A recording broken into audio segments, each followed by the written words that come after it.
बघा आता बुलढाणा जिल्ह्यात काय चित्र आहे। डिझेलसाठी शेतकऱ्यांची अक्षरशः धावपळ सुरू आहे। लोणारमध्ये बळीराजा हैराण झालेला आहे। मशागतीची कामं ठप्प झाली आहेत, पेरणी संकटात आलेली आहे। कमळजा पेट्रोल पंपावर कॅनसह शेतकऱ्यांची कशी झुंबड उडाले ते आपण पाहतोय।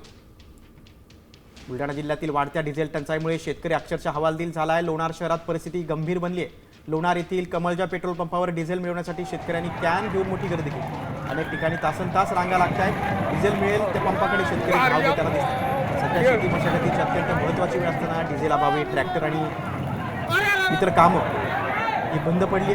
शेतातील मशागतीची कामं बंद पडल्यामुळे शेतकरी हवालदिल आहे। बघा किती मोठ्या प्रमाणात झुंबड उडाले पेट्रोल पंपावर। हे बुलढाणा जिल्ह्यातलं चित्र आहे। एकीकडे पावसाच्या तोंडावर शेतकरी मशागतीसाठी सज्ज आहे, मात्र दुसरीकडे डिझेल टंचाईमुळे बळीराजाचं कंबरडं मोडलंय। बुलढाणा जिल्ह्यात डिझेलचा तुटवडा निर्माण झाल्यामुळे ग्रामीण भागामध्ये पूर्णपणे हाहाकार माजलाय। प्रशासन आणि सरकार विरोधात संताप व्यक्त केला जातोय। बघा साम टीव्हीवर ही एक्सक्लुझिव्ह दृश्य बघा। शेती कशी करायची, पेरणीची तयारी कशी करायची असा सवाल बळीराजा विचारतो। डिझेलसाठी शेतकऱ्यांची धावपळ आहे। बघा कॅन घेऊन कसे शेतकरी पळतात।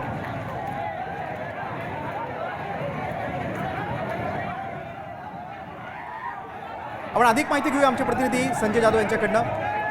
संजय, बुलढाण्यात डिझेलसाठी अक्षरशः शेतकऱ्यांची धावपळ सुरू आहे। अत्यंत बिकट परिस्थिती आहे, काय सांगा? हा नक्कीच, कारण बुलढाणा जिल्ह्यामध्ये संपूर्ण सगळे जे पेट्रोल पंपावरती डिझेल टंचाई होत आहे, त्यामुळे पूर्ण जिल्ह्यामध्ये हाहाकार माजला आहे। शेतकऱ्यांचे कामे, मशागतीचे कामे सगळे संपूर्ण ठप्प झालेले आहेत। 10 दिवसावरती आता पेरणी होणार आहे।